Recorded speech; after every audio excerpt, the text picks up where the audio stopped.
In this week's Jaunts with John T, we have the second in a three-part series on our experience as cruising newbies going on our first ever ocean cruise as a family on the Viking Mars.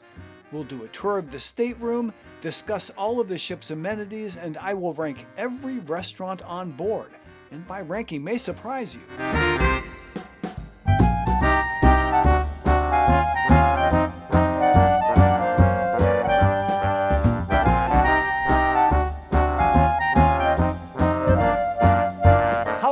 Howdy, and welcome to Jaunts with John T. I am John T, and this is the second in a three-part series about our experience going on our first ever cruise as a family.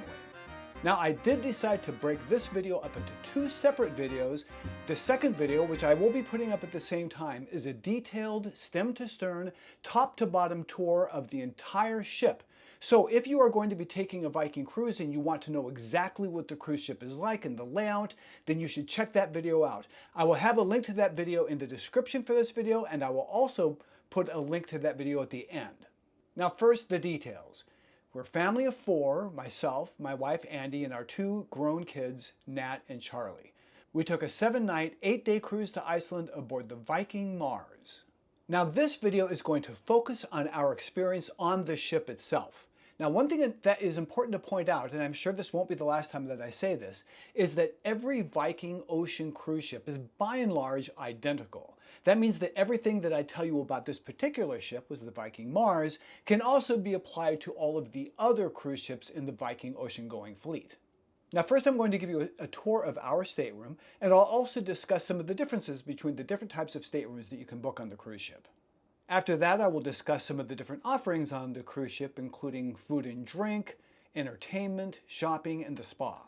I will also give my personal ranking on all of the restaurants on the ship, and my ranking might actually surprise you a little bit.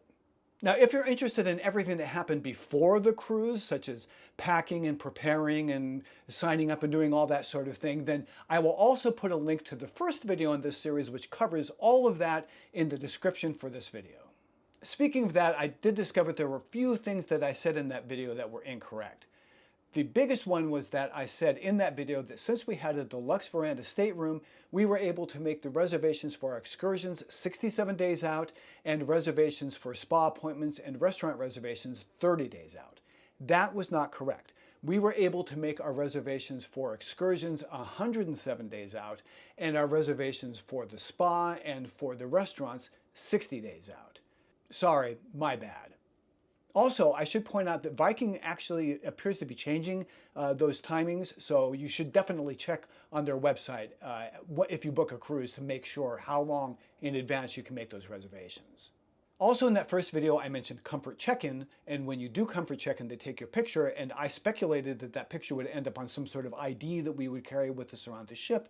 That was not true. The ID that we had to get on and off the ship had no picture on it at all, but what actually happened is that when you use that ID, when you would check in or out, a picture of you would pop up and the crew member would see that picture. Okay, now before we go any further, I would like to talk about a few things that really set Viking apart to my understanding from other cruise lines. Now first, everything is included. And I do mean everything. There are very, very few upcharges. I can say, speaking from my own experience, we were given $200 in onboard credits from our travel agent, and frankly, we had trouble spending that money. Now, to begin with, there is an included excursion with every port that you go to. Now, obviously, there are additional excursions that you can pay extra for, and frankly, some of those are pretty pricey, but we did do 3 of the included excursions, and we found them to be quite enjoyable. Now, in terms of food, there's absolutely no upcharges at all, none whatsoever. All of the food is included, and that includes the 2 signature restaurants, Manfredi's and the Chef's Table. Now, this is an important note. You do not have to pay any extra to go into either of those 2 restaurants as you would on most other cruise lines. However, the only difference is you do have to make a reservation to go into one of those 2 restaurants. Beer and wine was also included at dinner or lunch or whatever, even though you were charged for beer and wine if you had it, say, at a bar or something like that. Now you can get a drinks package, which allows you to get a higher tier of like beers and wines, as well as the cocktails and mixed drinks. But what we found personally was that if you don't have at least 3 of those types of drinks a day, then it's really not worth it as far as I'm concerned. We did everything a la carte and it worked out fine. The price that they charge for the cocktails on board is not unreasonable. It's about the same as you'd find in a normal hotel. And finally, while you will be charged for spa services, you do get access to the spa without having to get any services whatsoever, which is actually very nice because the spa is quite beautiful. Okay, so to begin with, let's get on the ship and let's take a tour of the stateroom.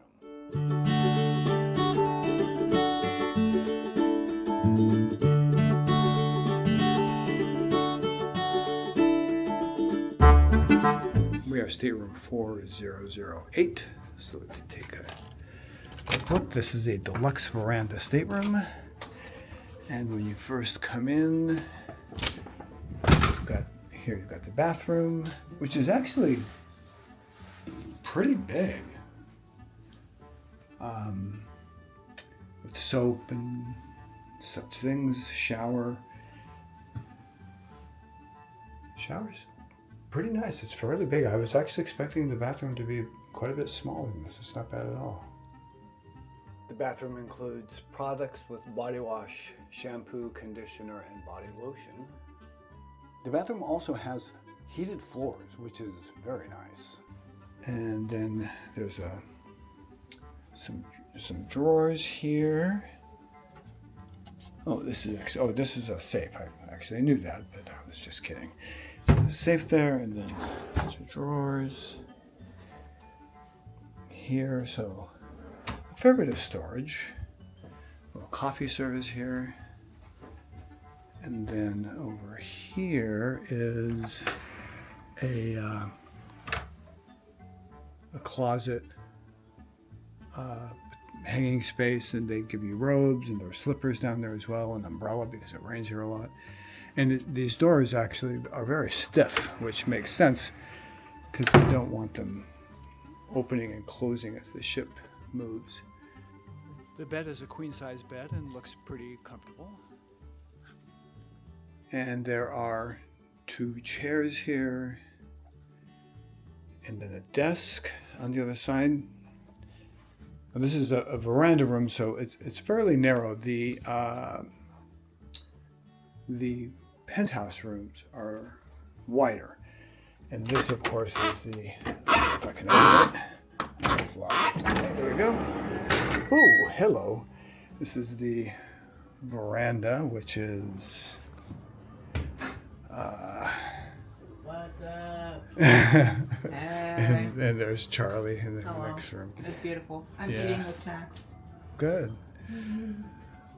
Oh, this is nice. Look at this. There we are.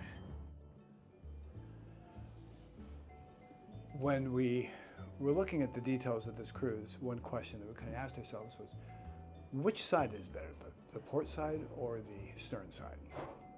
And we're on the port. And we decided that stern is actually better because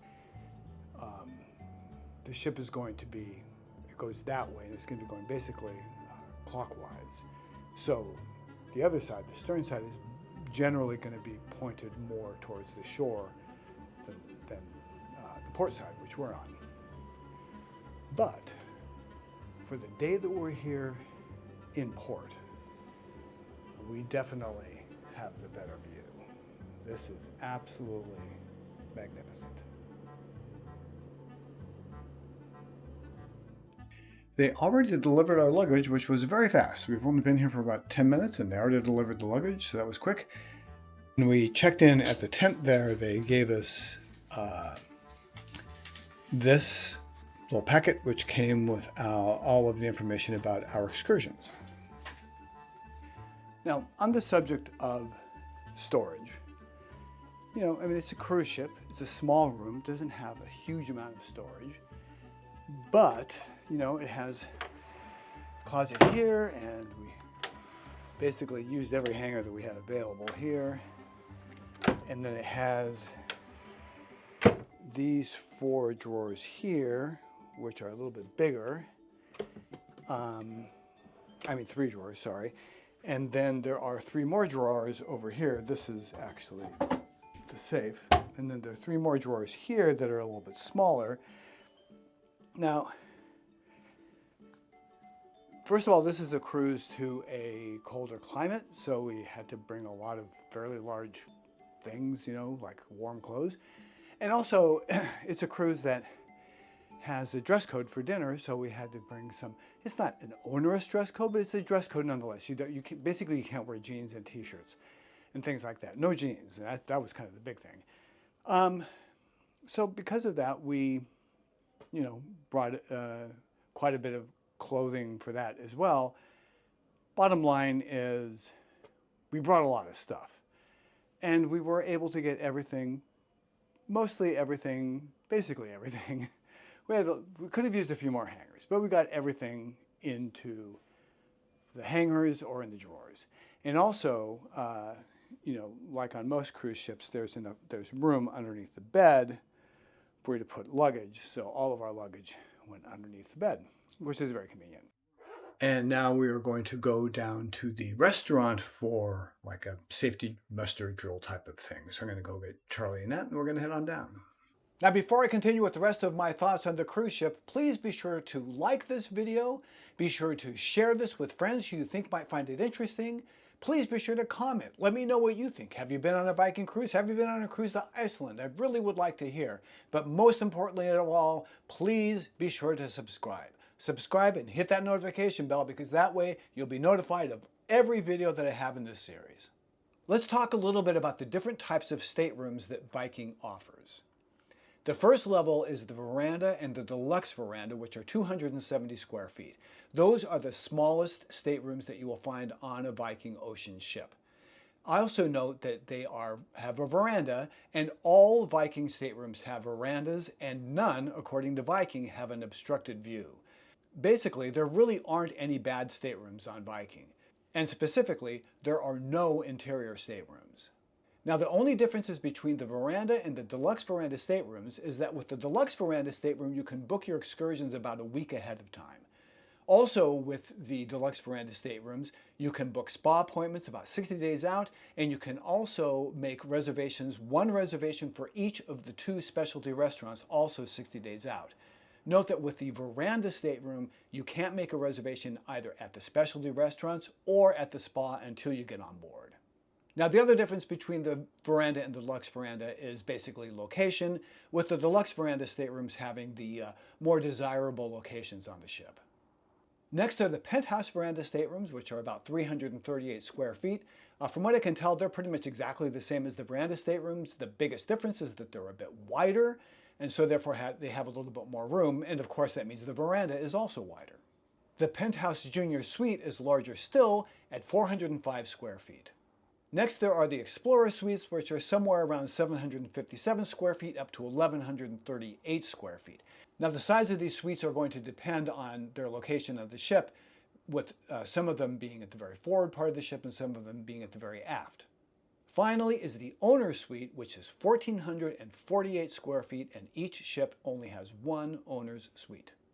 Now, here's an important note about all of the Viking staterooms. All of them only sleep 2 people. And yes, that includes the owner's suite. Okay, so let's get into amenities. Let's start with food. Basically, there are 6 main eating establishments on the ship. The pool grill is, as the name implies, located near the pool, and it basically offers a small salad bar and a small grill that offers things like hot dogs and hamburgers and that sort of thing. Mamson's is a very small buffet located in the Explorer's Lounge that offers some sweet items and some savory items that the founder of Viking Cruises remembers from his youth. The World Cafe is the main buffet. The restaurant is the main sit-down eating establishment. Finally, Manfredi's, which serves Italian food, and the Chef's Table, which serves a different and unique world cuisine-inspired menu every night, are the 2 specialty restaurants. Now I want to rate all of these eating establishments, and my rating might somewhat surprise you a little bit. Now, first is the pool grill. It basically is not really all that much. It's simply a grill with a small salad bar, and it has hamburgers and hot dogs, as I mentioned before. It's really not much to speak of. It's fine for what it is, but it's not exactly fine cuisine. Next up is Mamson's. The issue I have with Mamson's really is the fact that they don't have much of a selection. It's a very, very small buffet, and they only have a few items. I do want to point out, however, that they do serve a Swedish waffle that was quite delicious. It is served with fruit and sour cream, maple syrup, and this very light cheese. That may sound unusual to an American taste, but it was actually quite delicious. Now, next up in my ranking, and this is one that I think might surprise you, is the specialty dining restaurant Manfredi's. Now, we come from New York, and we've eaten at many, many very good Italian restaurants. Manfredi's did not hold a candle to any of them.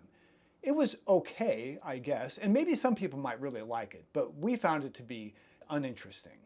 I ordered a chicken parmigiana, and believe me, I've had much better in my day than that. If you can only get a reservation at one of the specialty restaurants, I would not choose Manfredi's. Next up, we have a tie. Two restaurants that are pretty much on opposite ends of the spectrum. First of all is the other specialty restaurant, the Chef's Table. The Chef's Table serves world cuisine, and it serves a unique and different menu every night. I don't think the menu changes every night. I think they might sometimes keep it for like 2 nights, but it pretty much changes all the time. The night that we ate there, they were serving an Asian menu. We found the food to be quite good. It was also a bit precious, if I may borrow a term from my wife. And also, frankly, when we were done, we ended up going and getting some more food elsewhere because we weren't quite full yet. But that said, what was served there was beautifully presented, and it was quite delicious. Next up, on the complete opposite end of the spectrum, also tied for second place, is the World Cafe. This is the main buffet restaurant on the ship.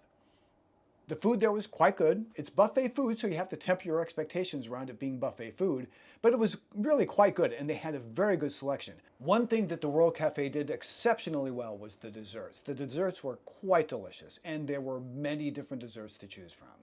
And finally, in the #1 spot, with a bullet, far and away the best eating establishment, in my opinion, on the ship is the restaurant. The restaurant is the main sit-down casual dining establishment on the ship, and the food there was absolutely delicious. The service was also wonderful. There were 2 servers that served us a couple of times, one named Esther and another named Jim, who were absolutely wonderful, terrific service, friendly, and in the case of Jim, also very funny. Now, the way the menu works at the restaurant is that half of the menu is the same every night, and the other half of the menu changes every night. And also, part of that menu that changes every night is something they call the destination menu, which are offerings, basically an appetizer, a main, and a dessert that is inspired by whatever the next port that you're going to be going to. I ordered the destination menu twice, and both times it was really, really good. If you aren't able to get reservations at the specialty dining and end up eating at the restaurant every night, believe me, you won't be sorry. As for entertainment, there were musicians playing mostly classical music in the atrium. It was usually either a string duet or a pianist.